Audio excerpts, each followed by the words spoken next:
G'day everyone, my name is Tom Craig and you're listening to my podcast, The Help Side, where we speak to some of the most recognisable names in world hockey and get an insight into who they are, what they're about, and what makes them tick. Now, if you like what you hear, feel free to follow our socials at The Help Side on Twitter, Instagram, and Facebook. And be sure to like and subscribe to this podcast so you don't miss an episode. We'd absolutely love that. This week, I'm delighted to have Hockeyroos midfielder Jane Claxton on the show. Now, Jane comes from some pretty good hockey stock. Listeners of the show and followers of hockey in Australia might recognise the name Claxton from this year's class of Hockey Australia Life member inductees, her father Bob being awarded the honour as recognition of a lifetime of service to hockey. Boasting 183 games across 2 World Cups, 2 Commonwealth Games, an Olympics, and having held the honour of previously captaining her country, Jane has come to be recognised as one of Australia's most consistent performers. Your prototypical general of the midfield, Jane can regularly be heard barking orders and encouragement to her teammates. She's one of those presences that you just love to have on your team.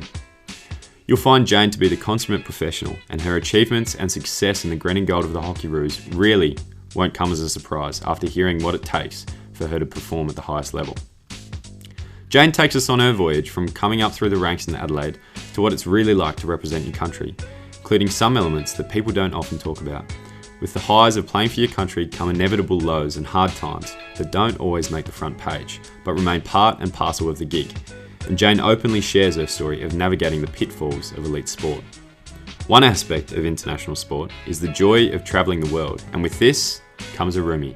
And Jane reveals that she might not be at the top of everyone's most desirable roomie list. You'll find Jane to be smart, articulate, and the embodiment of an elite athlete. Please enjoy the help side of Jane Claxton. Current Hockeyroos Jane Claxton, and in fact 2020 Hockeyroos Player of the Year, I believe. Yeah, you are correct. Thank you. Yeah, it was a huge honour. Very cool. And co-shared, actually, I should mention, with Caitlin Nobbs. With Caitlin Nobbs, yeah. Is that the first time? Legendary Caitlin Nobbs, coming from 2 previous Olympic parents. So very in good company. Good stock. Has that ever happened before? Like not in breeding of another sports star between two great sports people, but I mean, yeah, that's quite common. Yeah, that is common. No, not in my past 7.5 years. There hasn't been a shared award. No. So yeah, okay. And we're back on the Zoom this week. Second Hockeyroos to be interviewed, current crop of Hockeyroos. And I guess it's a bit different. I try and keep the show kind of current so that you can listen to it at any stage, but we are going through some stuff at the moment with COVID, etc. And you're back in Perth with the resumption of training after a few months off. How is it to be back? And you're not really back at the moment, are you? No, it's like an abbreviated back. I guess we're a lot more fortunate than everywhere else in the country. Perth, I stayed in Perth because Perth is somewhat my home now. I didn't go back to Adelaide where I'm originally based. Also due to the fact that my parents have semi-moved over here. So they had actually moved over before COVID, got caught here, and then ended up being like, oh, we'll purchase a house then and stay here and be 100 metres from your house and drop in all the time.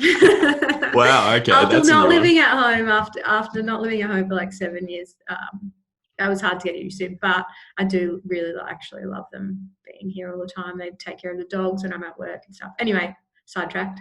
That's good. So are you like another room of their house?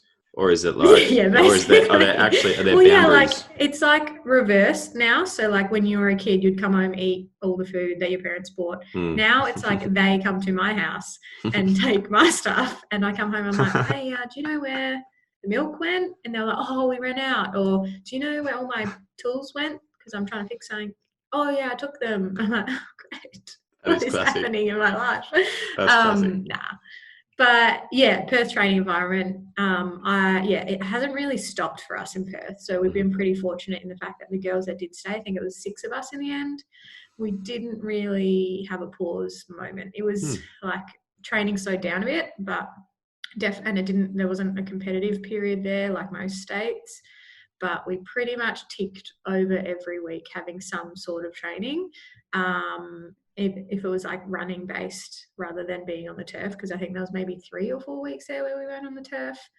So we did running program, which I love because I just love running, which is, I think some people find a bit weird, but I have like a running background as a young kid. And so it was really cool programming myself and doing different running programs and going trail running and stuff like that. So we did that kind of block. And then we did a return to play block where we all returned to the pitch and started training again and graduated through that non-competitive to competitive. And then club hockey started. So been very fortunate in Perth for that continuity. Like the girls in Victoria have kind of ridden the roller coaster, and so it's been really good. For sure. I'm going to come back to the running background because I have this issue a bit with hockey players, is that there's not a lot of information out there, so you have to do some digging from some different sources. So we're going to come back to that later, but just on the running for now, obviously, well, it was a time where because as you say, there wasn't maybe access to a pitch or something, so I feel like a lot of elite athletes got into running, and I know that there were some like Strava scores that were posted online that were pretty sharp. I had to stop looking at Strava. Hey, it was addicting, wasn't it? Yeah. I was like comparing. I started following like international players and being like, oh, they're running that. I'm going to try to do that tomorrow. And like, I'm just like the most competitive person I think that currently exists in the world. And so like, I tried to do like anything to get like that competitive edge over people. And so I formulated the whole 5K time trial in our Hockeyroos group just to basically wanting to beat people. Yeah. Wait, wasn't that for a charity? Wasn't there that was a 2K. That was a 2K. Okay. But I did a separate running challenge. Only I think a few girls really took it up. Yeah. But yeah, no, it was really fun. I found it incredibly fun, rewarding, considering it was because you won. Did you have the fastest time? Oh yeah, I know, and it's always fun. What can you reveal? What sort of times are we clocking here? Over 2 and 5K. I think 5K. So I was going for a sub 20 5K for my like goal during COVID. So I ended up getting a 19:45, which I actually did during doing one of fartlek, which for those non-runners out there is named after the Steve Monaghetti, he's an ex-marathon runner for Australia. Amazing guy, love him. And it's just fartlek running where you're continuously running and you kind of vary your speed to either. And I wanted to do a 5-kilometer fartlek for that, and it's a 20-minute set. So by doing that, you get your 5K PB, basically. And so that's how I got mine. And that's what you did. So you slowed it right down, or what do you kind of slow to pace wise? No, so on my onset, so you do 2 sets of 90 seconds, 4 sets of 60, 4 sets of 30, 4 sets of 15, fairly sure. And so my onsets were set at 3:45 pace, and my offsets were set at 4:10 pace. Yeah, okay. So that's just the variance. That's rapid. And so I think because I'm a hockey player by nature and we're used to doing a lot of that fartlek type running, it's like on, off, on, off. I really struggle holding a steady pace. And so I kind of thought I need to find a way of like being able to kind of adjust my pace as I run, but still at the end achieve what I want to. So yeah, that's cool. I did it at the end of the day. The 2K time trial, which was actually through Bolt for Gold, a great organisation. They set up a challenge where the community could kind of challenge a Hockeyroos and see how they compared against a Hockeyroos to win a prize. And for that, I think I got 7 minutes. Yeah, 7 minutes on the dot. Yeah, so rapid. What's Bolt for Gold about? Bolt for Gold is an app largely, and it's I guess a bit like Strava in the fact you can clock what kilometers you're doing, but it's almost like you challenge other people to beat your score, and so there'll be a set race. I think previously they've done like maybe 100 meters, and it's like who can get the quickest 100 meters and in like maybe a week period, and then at the end whoever's on top kind of wins the monetary prize. But yeah, they're looking to do a lot more stuff with the Hockeyroos and Kookaburras, so it'll be exciting to see what they have in store for us. Great, very cool. Okay, we're going to go back to what's happening this year. So obviously it's no secret the Olympics have been postponed until next year, but things are being run a little bit different with Hockey Australia in 2020, whereby there's kind of this super camp at the end of the year, which is kind of, is it a bit different to how things would usually run, or? Different in the fact that I guess the Super Camp replaces our National League. So Hockey One League, that's where they usually select the next year's squad from. And so because of that, obviously that's not going ahead this year. They had to replace it with some type of selection game or games. I don't know how it's going to go in terms of inviting people to Perth and getting them over here, and logistically with the two-week quarantine and then return to play and then actually being part of the camp. I think that's just an ever-evolving thing, but I'm just planning that it's going ahead as the optimist I am. And so, yeah, I think it's going to be like a week-long camp where we just play a lot of intra-squad games. Whether there's adjustments in the squad, who knows? Because obviously, as you said, this year's been a bit crazy, and so some squads have been training, some haven't. But it'll be interesting to see. I think we're really on the verge heading into this year we had a lot of juniors kind of knocking on the door, but not knocking very loudly, if that makes sense. And I think this extra year has probably given them a lot of time to develop, mature, become better hockey players. So it'll be really interesting to see how much gain they've made in this period and see if, they can really make the next step into the squad. Okay. So you reckon this postponement might have been a good thing for the team? Yeah, I've actually viewed it from the start as quite a good thing for us. I think we had a lot of girls.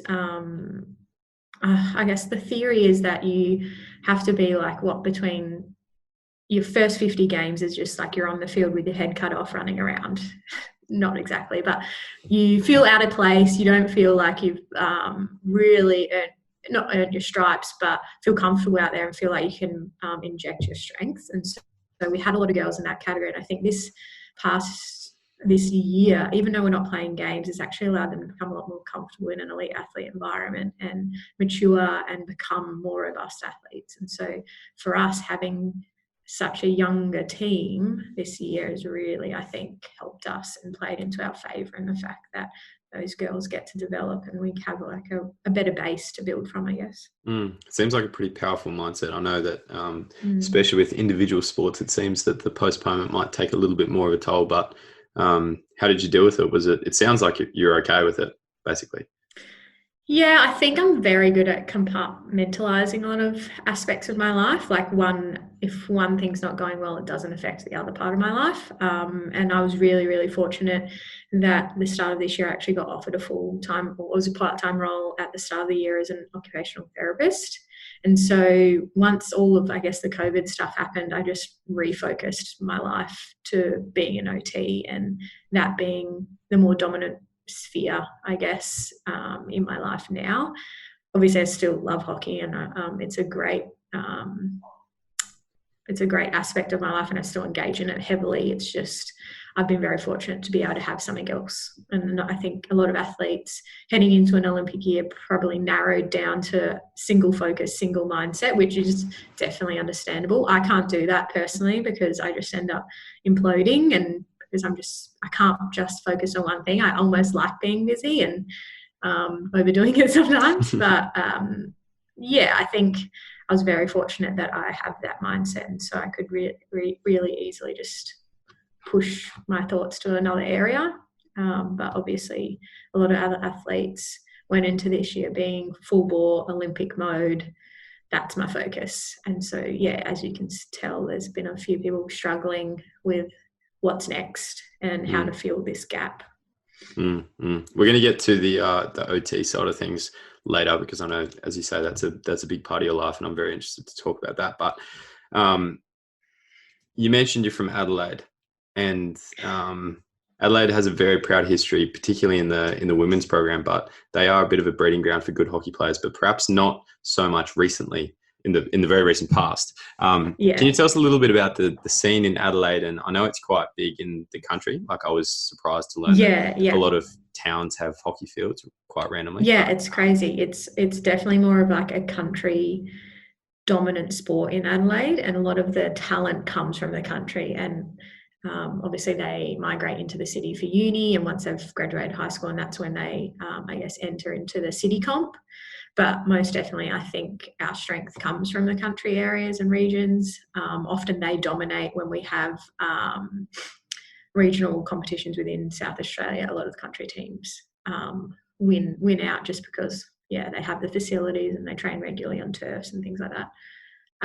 But in terms of I was very, very fortunate, and I always recognise the fact that when I was developing and coming through the South Australian Sports Institute, I had people like Holly Evans, Elise Stacey, Deanne Gilbert, goalkeeper, ex-Hockeyroos as well, Bianca Joyce, a lot of those girls that were pushing or knocking on the door to be in the Hockeyroos, I was training with, and they were 4 or 5 years older than me, so kind of set a really great training environment.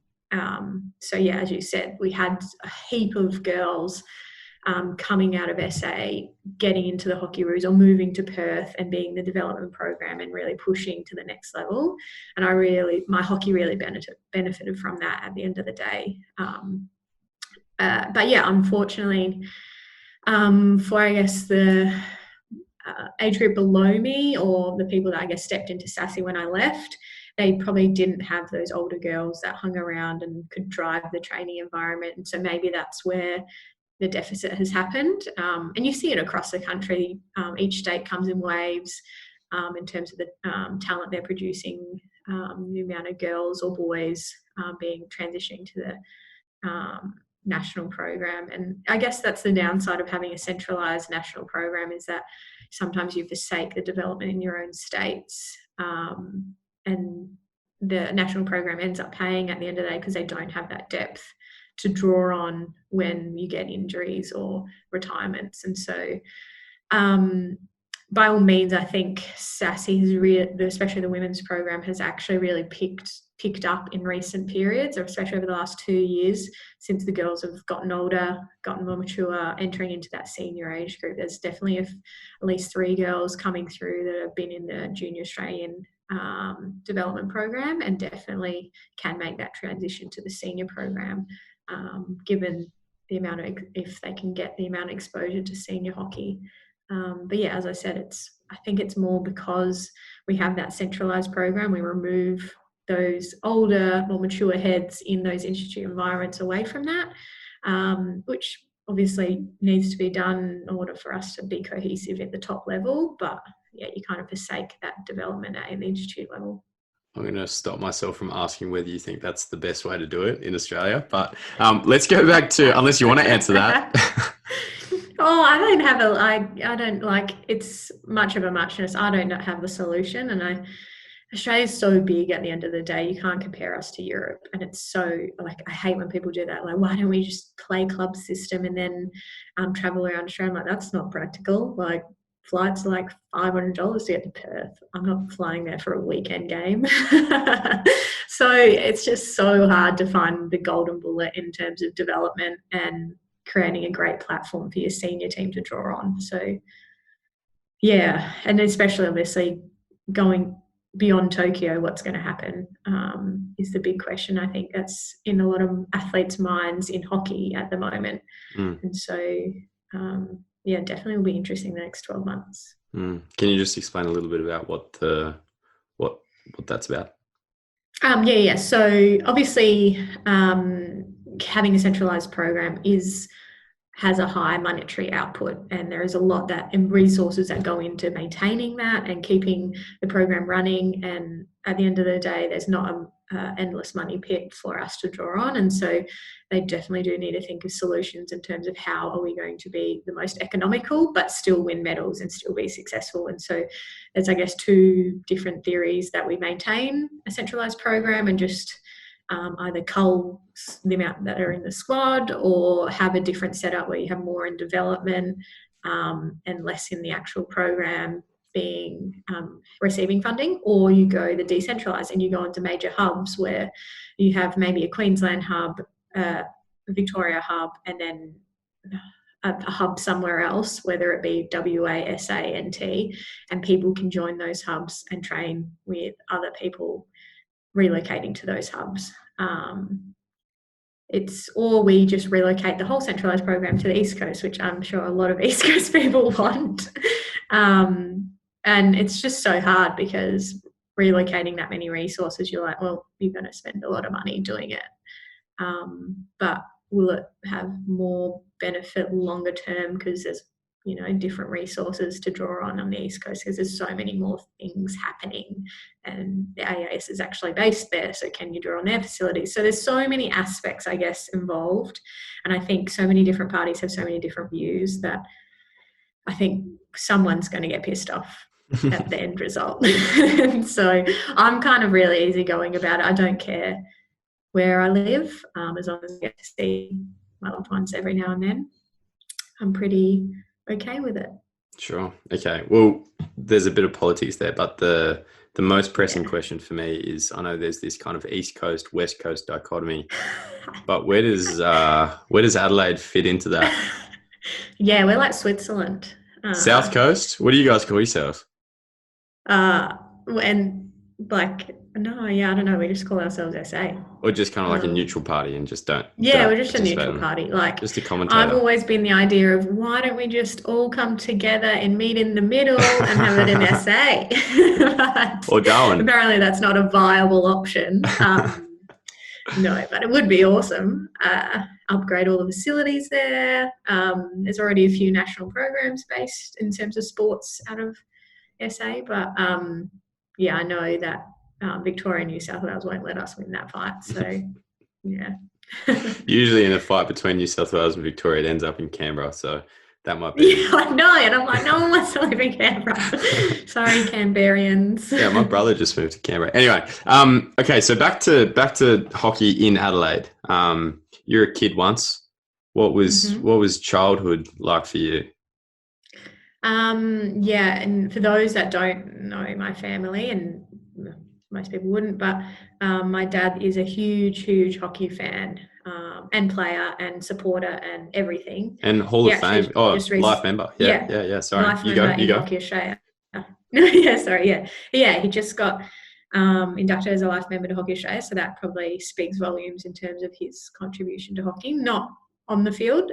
He definitely is a player and he's still a player, even though I tell him from a health practitioner perspective, it is dangerous for him to play hockey because he has like 2 hip replacements and whatever. He's stubborn like me. But yeah, we got into hockey because of Dad. He played every weekend. We were going along as kids, and so we just kind of graduated into it. I played with my brother from the start because you have mixed underage, and so Mum found it great just taking us both, dumping us there, and catching up with their friends. So yeah, we got into it at a young age, and Dad obviously harboured that interest by at home, chucking balls at us, all of that type of stuff that you do in the backyard. So yeah, young Jane actually quit hockey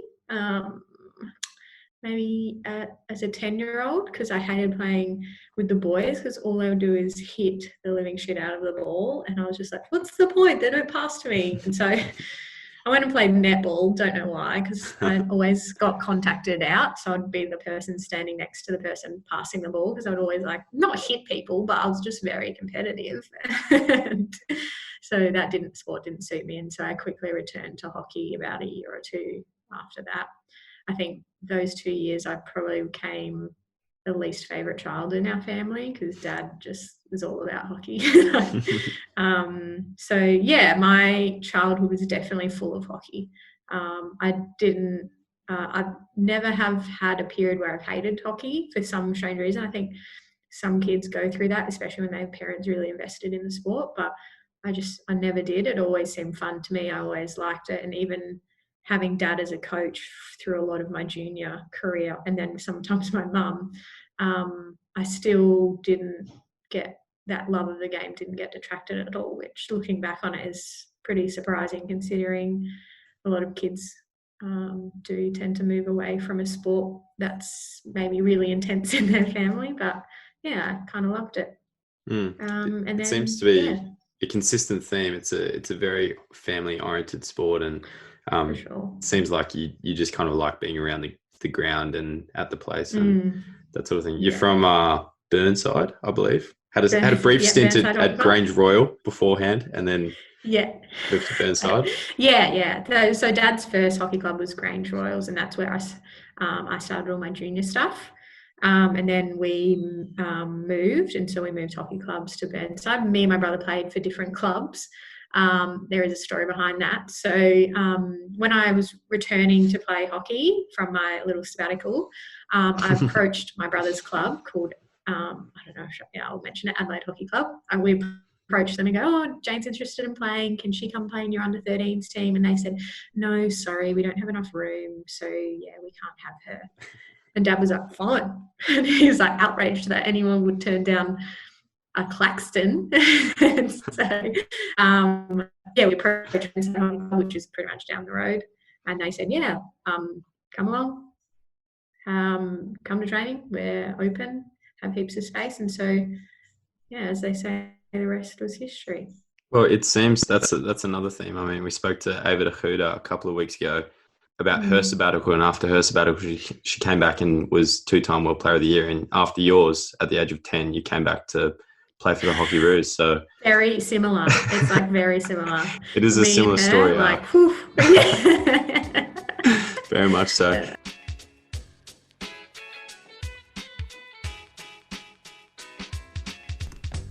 Now, if you missed it last week, we spoke to former Kookaburra Bob Proctor, and it was an absolute cracker.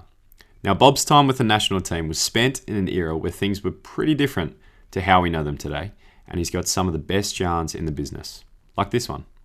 My first test was at Manningham on grass against the Dutch, and I thought my career was over before it even started. The ball came through, and of course it was on grass.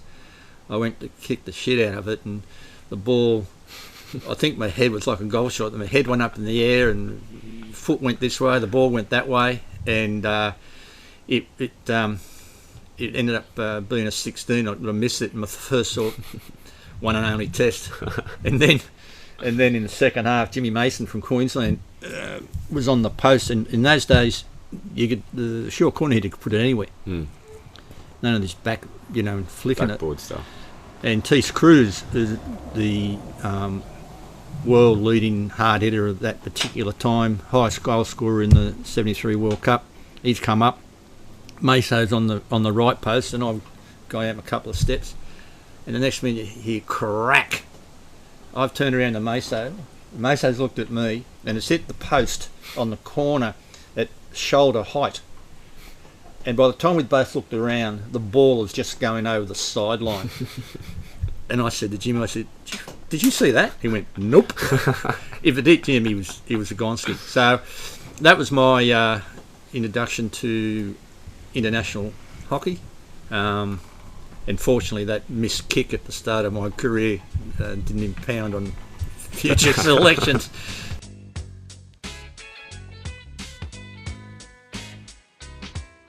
More where that came from on episode 15 of The Help Side with Bob Proctor. Now, let's get back to Jane. And you said you have a running background as well. How did that work into things? Yeah, so I guess during my, when did I start? I did little aths from 5 years old and all the way through to maybe 15. So I really loved athletics, and I also did a lot of cross country and represented the state for cross country. My dad was my running coach. I don't think he trusted anyone else to teach me a sport. And then I slowly transitioned to a more professional running coach. The issue I guess I had in terms of not prolonging my athletics career is I got such bad anxiety pre-race. Like I'd be vomiting. I'd just I couldn't sleep the night before. It was just my anxiety to perform in that race was just so crazy. And so I got to a point where I was like, it's not fun. It's just me being anxious all the time. And team sports to me never provided that. Whilst I do get nervous, it's like a different energy and it's more excitement and that individual aspect to the athletics kind of tore me down a little bit, and so I had to once I got to high school, I kind of toned down in terms of my athletics training and stuff like that, and started to really focus on being a hockey player. But yeah. Nice. I heard, did you run against Anna Flanagan at one stage in your youth? Yeah, I think we did. She said that, and I don't remember it, but I think it was like, I was a tiny child. Like, I think it would have been a very unfair race because I think she was the height she was now when she was like 13. And I looked like I probably was a 5-year-old. And I think we did hurdles against each other, and I was like leaping over the hurdles and she was like just taking little baby steps. So, yeah, I don't think it was actually very fair, but that's okay. You know, that's okay. There you go. Small world. Okay. So moving on from little A's, the hockey progression, was it all reasonably smooth sailing for you working through the state system and the like? Yeah, as we like, South Australia, I guess, compared to the states like Victoria, New South, Queensland, which is very, there's heaps of competition, heaps of people turning up to trials. Not saying that like it's an easy ride to get into state teams for SA, but I guess definitely a lot easier when you compare it to other states. We still had a lot of competition to get, and you had to go to trials and things like that. But yeah, I guess I'm very fortunate in the fact that I don't know if I would have been as successful if I came from a larger state, just because as a younger kid playing hockey, I was really small. I didn't have that physical impact. So I don't think I would have made many of those state teams when I was younger. So in many respects, coming from a smaller state had benefited me in the long term. Yeah, so I made my first state team, I think it was under 12s. And yeah, relatively smooth sailing. I think the only hiccup I had was when you get to under 16s and you do schoolgirls or schoolboys comp. So attended the Australian 16s tournament. From there, you get selected in the Australian 16s schoolgirls team. I didn't make that team. I was actually a shadow, and the other girl that was a shadow with me was Georgia Ann Scorn. So I was really bummed. We both were, because actually we kind of knew each other because we grew up through state hockey together. We were both pretty bummed we didn't get into the team, because I guess at that age that's kind of the pinnacle of what you're aiming for. Ironically for Georgia, I think it was 6 months later, she then gets selected to be in the Hockeyroos and debuts at the age, I think it was 17. She'd turned by then. And so I saw that and I was immediately like, wow, it really, whilst I think at the time I thought this was the be all and end all, and if I didn't make this schoolgirls team, I was not going to progress. That mindset quickly turned around, seeing Georgia progress so rapidly into the senior program. So yeah, that was a hard time, but it quickly turned quite into a positive, knowing that there is still hope for me in the future. Yeah, I think you get real dramatic when you're younger. So by that stage, you knew that you wanted to play for the Hockeyroos. Do you remember? Yeah, definitely. I was in institute, a training environment by then, and yeah, I was around girls that were pushing to get into the senior team, or were already playing, and so I definitely by that time had a clear goal of wanting to play for the Hockeyroos. I think that didn't come about until potentially that age group, because I hadn't really come across international type sport, or wasn't like within my grasp, I guess what I'm saying. And so yeah, I wasn't someone that kind of from the get-go wanted to be a Hockeyroos and had all these idols and had posters in my room. Like, definitely being in a hockey family, you know that they exist and that you watch them, but I never thought that was going to be me.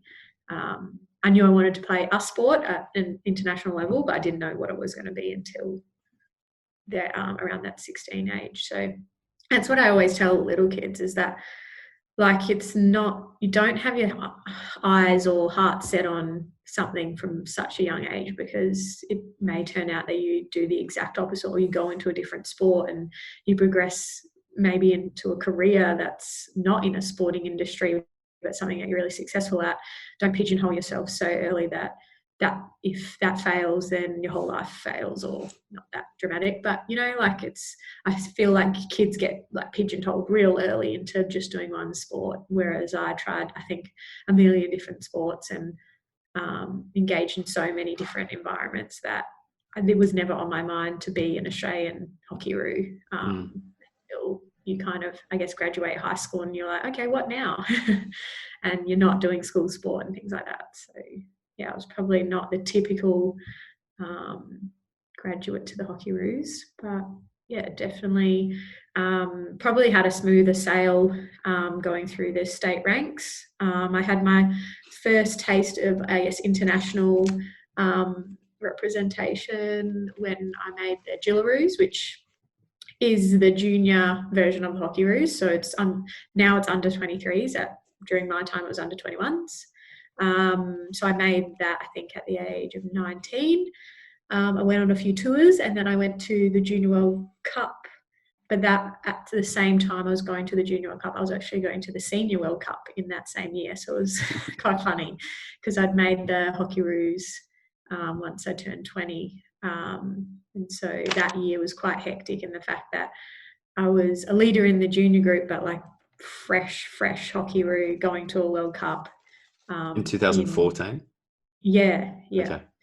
So, that transition was kind of funny. As I said before, I made my transition to the senior team at age 20, which was quite smooth, I think, in comparison to a lot of girls. They probably get well into their senior level hockey before they transition, but I kind of made the transition out of 18s into under 21s and then into the senior group. So I'm very fortunate in that fact that it was quite a good progression for me.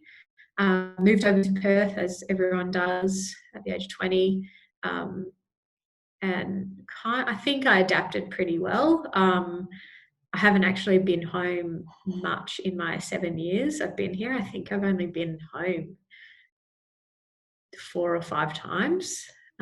So I really made a life in Perth, and I think that's crucial for anyone that's making that transition, or any guys or girls making that transition to a centralised program in any sport, is make that place your home and make it livable rather than always wishing you were somewhere else, because that detracts, I think, from your ultimate success in your career. Relatively smooth transition.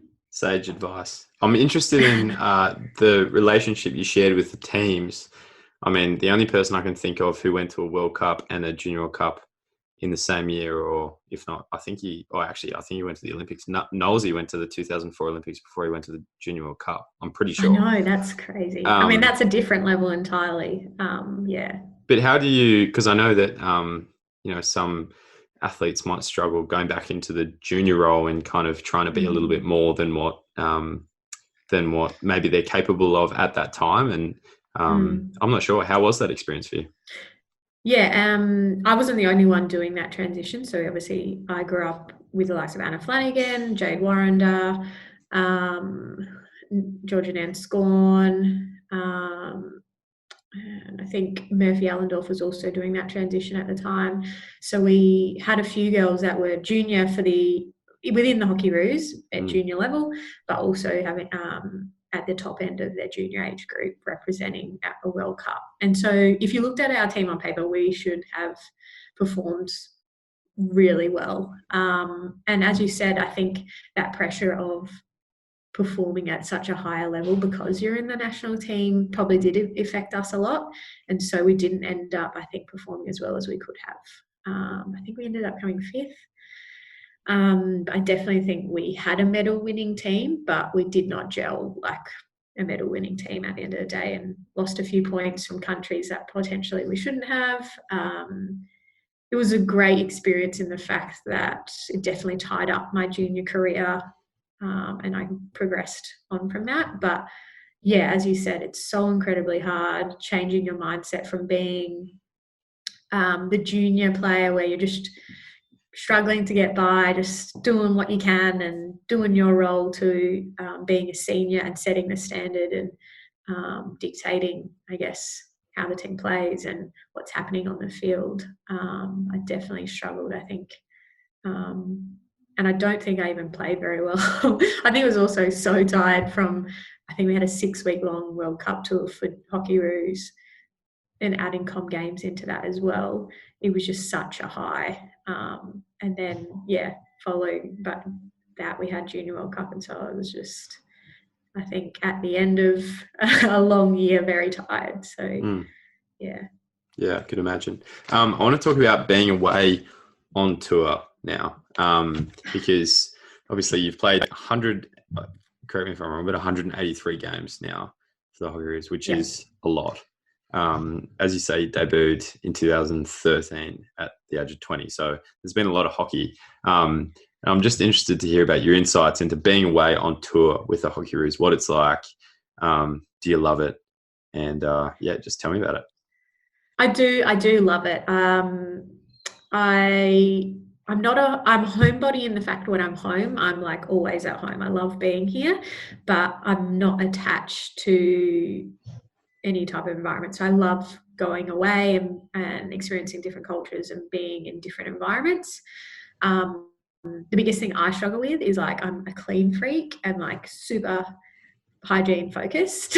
and so when we get into more difficult environments where possibly it's not to my hygiene standard, I really struggle and I get a lot of anxiety about having to acquire my hands all the time.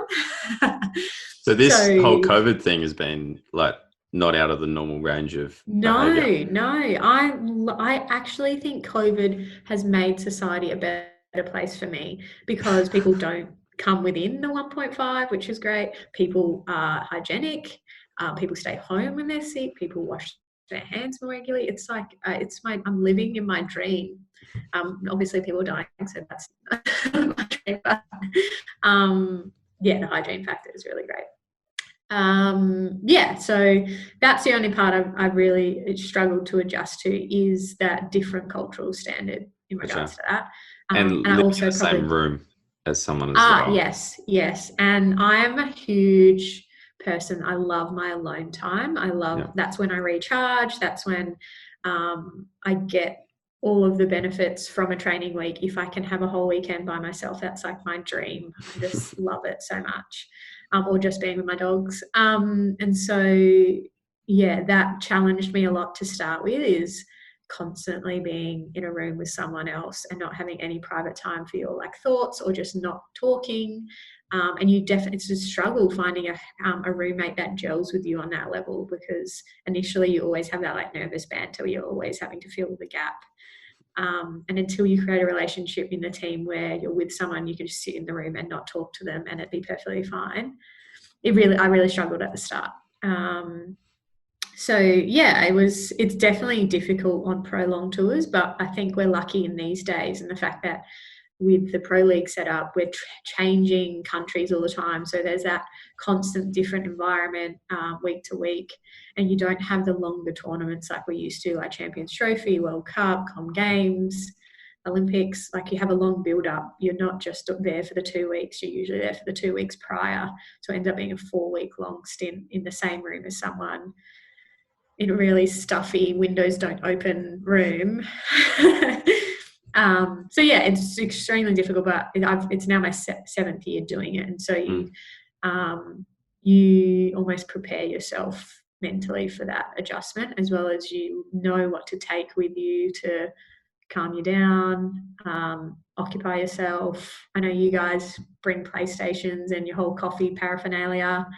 So I think, you learn to adjust your, I guess, habits to suit being away for a long period of time. What do you take? Because obviously you can't take your dogs. Yeah, I know. No, I do take a lot of books now. I'm happy with the invention of Netflix. That's really made life a lot better. This is probably my first year I haven't had uni. So previously I was like very dedicated to my studies, probably too much. And so every waking moment I would spend studying. And so this year would have been the first time I would have gone on tour and not studied. So I actually didn't get to experience that.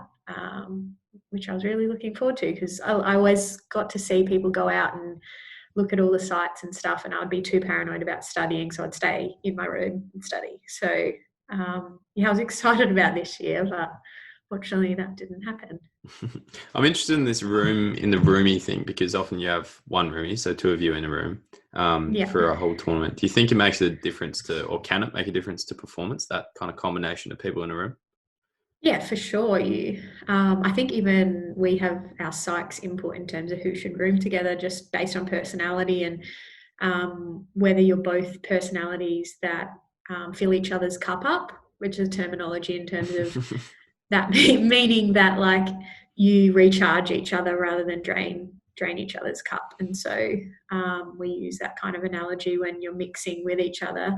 Make sure you're always filling someone else's cup up rather than pouring yours out on someone. And so it's definitely a delicate balance who you room with. And there's also a delicate balance of like getting to know everyone in your team, because especially in girls hockey and women's hockey, an emotional connection with people in your team allows you to play better on the field. I'm not sure if it translates to men's hockey, but definitely in women's hockey, the better connection you have overall as a team and with individuals in the team, the better you perform. And so having that little snippet of time alone with each person builds that bond. I'm probably the most difficult person to room with in the team, and I'm so happy to admit this, because it's not for like a bad reason. I don't find it a bad reason. But because I'm so clean, like I vacuum my house every day, like I hate leaving the house if the bed's not made or everything's not in order, or if there's like plates anywhere, anything. And I just love being clean and organized. And so a lot of girls get anxiety rooming with me, because they're like, I think I roomed with Rosie Malone once, and she's like a bomb has exploded in her bag all the time, and scatters everywhere else. But she was like, for the 2 weeks I roomed with you in the USA, I don't think I've ever been more paranoid about making sure none of my stuff was anywhere but in my bag. I was like, I had no idea she had that much paranoia. And she was like, I was just on edge all the time about making sure I was clean. And I told everyone I couldn't go out in case like you'd gone back to the room and I hadn't put something back. I was like, oh man. And I think even one time, Catherine Slattery, I was rooming with her. We used to room together a lot. And one of our first roomings, she'd had a shower, and I'm big on like putting the shower mat, like hanging it, because I'm like, it's wet, it's gross, bacteria grows, yuck. And she didn't do that. And I like had walked back into the room from getting a coffee, and I looked into the bathroom and I looked at her and I was like, did you break your arms? She's like, what? And like looks at her and she's like, what happened? And I was like, well, the bath mat is on the ground. And so from then on, she was just like told everyone about it. And so I think everyone had like a distinct fear of rooming with me. That's a good. And as I said, it's not a bad quality. It's just I probably overdo it sometimes. And it's like it's a coping mechanism as well. Like Gotcha. I find when I'm really, really nervous, I'll like repack my bag. I'll tidy everything in the room. Now that I'm back at home and we're playing club, I still get nervous for club. I'll like vacuum the house before the game. And so it's like a coping mechanism, I think, for me, in the fact that that's how I release any anxiety I have. Would you ever extend to tidying up your roommate's gear as well? Okay, well, if Jackie Day was on this interview, she used to be my housemate. Yeah, so every day pretty much she would go off to work and I wasn't working at this time. I would like make her bed, vacuum her room, like put her things away, and she'd come home and be like, wow. And like she was probably the most tolerable person in the world, because she allowed me to do it every day, literally make her bed, vacuum her room, put away her clothes, fold her clothes, put them on the bed. That sounds incredible. And you wouldn't mind that? Like it wasn't like, or would you hate doing that? Or would that bring you joy? No, I love it. Wow. And people don't like rooming with you? Well, I think it just like, I guess if you didn't like your stuff being touched and what have you, it would probably be like invasive. Whereas Jackie, who also used to, was playing for the Hockeyroos for a while. So yeah, she would go off to work and I would like, just make her room and make it all pretty and organise everything for her. That's amazing. Do people know this, like, within the team? Because I can imagine, like, I mean, I wouldn't be particularly paranoid if I knew that you would just tidy my stuff up anyway. I would probably just leave it anywhere. Yeah, no, because obviously Jackie was in the team at the time, and so yeah, I think it was well known in the team at the time. Probably not the girls now, but yeah, it was definitely well known that I would tidy Jackie's room for her and stuff like that, which I never found a burden. It was like the greatest thing ever, because my room was always tidy, and so I never had something to tidy up. So, brilliant. Yeah. Brilliant. So to major tournaments as well. So you've been to 2 World Cups, 2 Commonwealth Games and an Olympics. How is the rooming in those major tournaments? Is it different? Does it kind of go up a notch? Do you struggle with it more there, or? No. So in those major tournaments, you get your ideal roomie, I think you can call it, like the person that you gel with the most. All the minor tournaments, that's when they get like to experiment and get a little crazy with their rooming, hence me rooming with Rosie Malone. So yeah, during those tournaments you get your ideal roomie, which for me currently is Renee Taylor, who's another midfielder in the Hockeyroos. She just a bit like Jackie in the fact she just lets me do whatever and tries to abide by all the rules as much as possible. So yeah, no, she's really good at tolerating me. That's it for part A. See you soon for part B, where we talk a more holistic view of high performance, including some of the struggles that come with playing for the Hockeyroos. We also talk life balance and what's next for Jane Claxton.